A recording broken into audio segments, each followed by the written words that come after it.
श्री स्वामी समर्थ. तुम्हा सर्वांचं आपल्या चॅनलमध्ये मनापासून स्वागत आहे. तर आज मी तुम्हाला एक अतिशय सुंदर असा 11 गुरुवारांचा जो अनुभव आहे तो सांगणार आहे. 11 गुरुवार प्रत्येक जण करत असतं. कुणी आपल्या मुलासाठी करतं, कुणी पतीसाठी करतं. असे असंख्य प्रश्न आहे की 11 गुरुवार करत असतात. तर भरपूर जण म्हणतात की ताई हे महाराजांचे 11 गुरुवार वगैरे काही नसतात, हे स्त्रियांनी केले नाही पाहिजे. तर का नाही केले पाहिजे? आपल्या स्वामी चरित्र सारामृत मध्ये सांगितलं आहे की गुरुवारची उपासना कशी करायची असते. तर त्याच उपासनेला अनुसरून आपण त्याला मोजून 11 गुरुवार असं करत असतो. आता असं नाहीये की जे लोक 11 गुरुवार करतात ते इतर गुरुवारी काही करत नाही, असं नाही. महाराजांची सेवा प्रत्येक गुरुवारी करतं. पण आज असाच एक तुम्हाला मी अनुभव सांगणार आहे एका ताईंचा, जो की 11 गुरुवारांचा आहे. आणि अनुभव जो आहे तो अतिशय सुंदर आहे, अतिशय भावनिक आहे. तर प्रत्येक आईला वाटतं की माझ्या मुलाला चांगली नोकरी मिळावी, विवाह व्हावा त्याचा चांगल्या योग्य ठिकाणी, माझा मुलगा जो आहे एकदम वेल सेटल व्हावा, ही प्रत्येक आईची आपल्या मुलाविषयी भावना असते.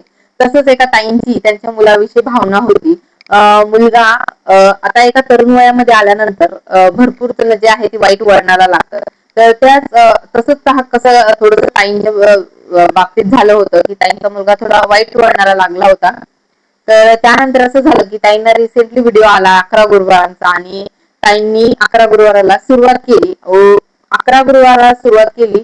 पण ताईंचं असं होतं की मी हे 11 गुरुवार आहेत खूप श्रद्धेने करते आहे, आणि ह्या 11 गुरुवारांच्या आत माझं काम झालंच पाहिजे असं त्यांनी महाराजांना सांगितलंच होतं की महाराज काही करा पण माझ्या मुलाला माझं जे आहे सगळं व्यवस्थित करा, कारण की माझा मुलगा जर चांगला राहिला तर माझं सगळं व्यवस्थित होईल म्हणून. आणि ताईंनी 11 गुरुवार सुरू केले, आणि चमत्कार झाला असा, जसे जसे त्यांचे 11 गुरुवार होत गेले तसे तसे ताईंच्या मुलामध्ये बदल होत गेले.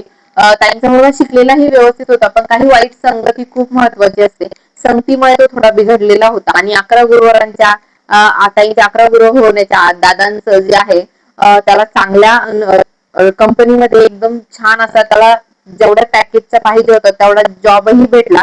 एका ठिकाणी त्याला छान असा जॉब भेटला. आता तो कुठे भेटला हे मला त्यांनी काही सांगितलं नाही, पण चांगल्या ठिकाणी त्याला जॉबही मिळाला.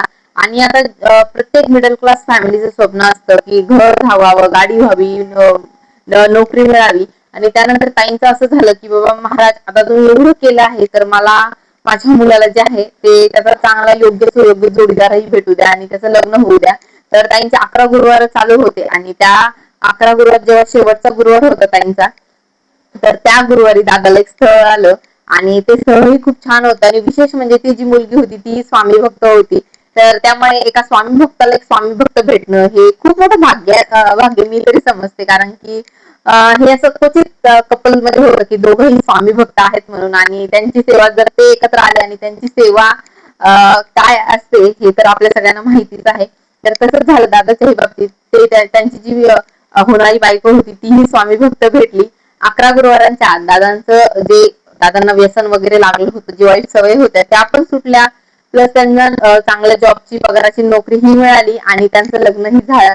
आता लग्न होईल त्यांचं, पण एका चांगल्या ठिकाणी त्यांचं लग्नही जुळलं.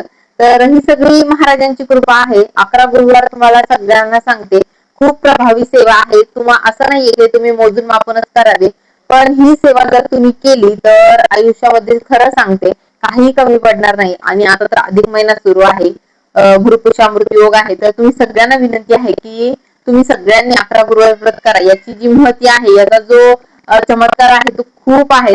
संतान प्राप्ती कोणतीही गोष्ट असतो ती 11 गुरुवाराने पूर्ण होती. तर सगळ्यांना विनंती आहे की 11 गुरुवार करायला विसरू नका. व्हिडिओ आवडला असेल तर नक्की लाईक शेअर सबस्क्राईब करा. श्री स्वामी समर्थ.